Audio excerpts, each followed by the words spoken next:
This is the Barbados Today morning news for Thursday, April 6. Thank you for joining us. I am Mary-Claire Williams. Our top story this morning, Akanni McDowall has been re-elected president of the National Union of Public Workers.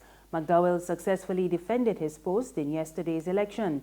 Barbados Today's Emmanuel Joseph was at the NUPW's headquarters last night when the results were announced. A day of polling marked by accusations of irregularities, political interference, and vote buying. Akanni McDowall emerged last night as president of the National Union of Public Workers for a second term. Up to last night, a recount was on the way for the post of third vice president, and that was because one of Akanni McDowall's executive members, a newcomer, Jane Albert Hall, lost by 2 votes. Therefore, a recount was ordered. But apart from that, McDowall has retained his full executive. Emmanuel Joseph from the National Union of Public Workers headquarters on Dalkeith for Barbados Today. One trade unionist is warning that there are moves afoot to sabotage the labor movement. General Secretary of the Barbados Workers Union, Tony Moore, leveled the charge at a rallying cry at yesterday's March of Respect, which was organized by the Barbados Secondary Teachers Union. Moore said workers' rights are being undermined by unnamed people who are attempting to sabotage the movement. Even right now, as we speak, there is a move on in another union to destabilize not only that union, but the entire union movement. And we have to be conscious, we have to be mindful of these attacks as they come, some of them more subtle than others, some of them more blatant than others, and we have to be mindful to stand for our rights. If workers of Barbados, and teachers included, because some people don't like to think that teachers are workers too, but if workers of Barbados don't stand and take note, don't take a stand for what is important to us, we will very well find that we are only speaking in historical terms of how things used to be when workers had rights. Commerce Minister Donville Inniss is predicting that the once bustling Fontabelle will return to its former glory following the opening of Rubis's 17th service station here. The new facility is operated by Warner's Turnstone Trading and officially opened yesterday. Inniss said Fontabelle is now poised to attract even more investment. Fontabelle is beginning to rebuild and get some new energy into it. And I must say, quite bold, almost becoming a 24/7 operation for those in the audience who know what they speak of. But it certainly has really started to get a lot of energy going. I think that a few months ago we were able to open the new Honda dealership here under the able leadership of Peter Harris, and I think that has really spurred some renewed interest in this part of the outskirts of Bridgetown, and I expect that it will grow from strength to strength. I cannot say to you what other investments the private sector have for the area, but suffice to say that the government will continue to provide an enabling environment for it to happen. In sports, former West Indies leg spinner Rajendra Dhanraj has been hired to advise the spin bowlers on the West Indies team.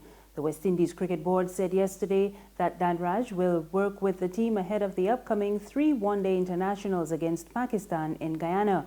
He will then travel to Jamaica to mentor the slow bowlers ahead of the start of the 3 tests later this month. Director of Cricket Jimmy Adams says Dhanraj has a wealth of knowledge on the game and he will make a positive contribution to the team. Dhanraj was one of the leading bowlers in the regional 4-day tournament in the late 1980s and 1990s. There's regional and international news after this short break.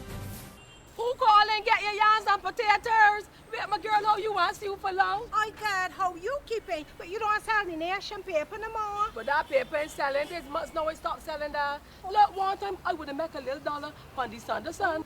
But when Sunday night, I still trying to get the weather there. Well, you know you can't call that the Sunday sun no more. You gotta call that Sunset News. Call at night time that news stale. People complain that them ain't got nothing in it to read and the price keep going up all the time. A woman abused me so sick the other day, telling me that she does read Barbados Today online for free. I couldn't take that abusing soul, so I switched to my potatoes and yams. Well, let me tell you, if pork selling, you got to raise pigs. How about much for the yams? Oh, 75 cents a pound. But that's cheaper than that stale news. Give me How much you want? a pound. Only a pound? Anyhow, these eating real good. Let me wrap them up for you. Come. The Barbados Today, news you can trust. From the region, another prison officer in Guyana is now before the courts, charged with attempting to smuggle contraband. We get more from HGP TV in Georgetown. The police allege that on March 28, 23-year-old Stefan Silvers of Block AA Virgin Nugent, East Bank, Essequibo, attempted to smuggle a prohibited item into the Camp Street prison. The prison officer appeared unrepresented before Chief Magistrate Anne McLennan and denied the allegation. The court was told that the prison officer had in his possession 113 grams of cannabis, which was found in a sealed envelope when he was held. Police prosecutor Arwin Moore raised no objections to bail, but requested that it be granted in a substantial amount. Moore also made a request for the prison officer to lodge all travel documents and report to the Criminal Investigations Department at Alberton Police Station. Bail was granted in the sum of $150,000. The matter has been adjourned until April 24. It was reported that the prison officer left his post to purchase food. It was upon his return that he was stopped and searched. And finally, Aung San Suu Kyi says, contrary to widespread reports of abuse, there is no ethnic cleansing of the Muslim minority in Myanmar. Suu Kyi told the BBC that there are problems in the Rakhine state where the Rohingya people live. But she disagreed that ethnic cleansing is an appropriate term. And I think ethnic cleansing is too strong an expression to use for what's happening. It's what I think I saw there, I have to say. Fergal, I think there's a lot of hostility there. And as I pointed out just now, it's Muslims killing Muslims as well if they think that they're collaborating with the authorities. So it's not just a matter of ethnic cleansing, as you put it. It's a matter of people on different sides of a divide. And this divide, we are trying to close up as best as possible and not to widen it further. That's news this morning. Remember, you can get more on our website, www.barbadostoday.bb. You can also subscribe to our e-paper, email updates, and like us on Facebook. We're on Izumi Media in bus terminals and Screenplay at supermarkets and gas stations near you. Or you can tune into Channel 99 on Flow TV or Mix 96.9 FM for more news and sports. I am Marie Claire Williams. Have a good morning.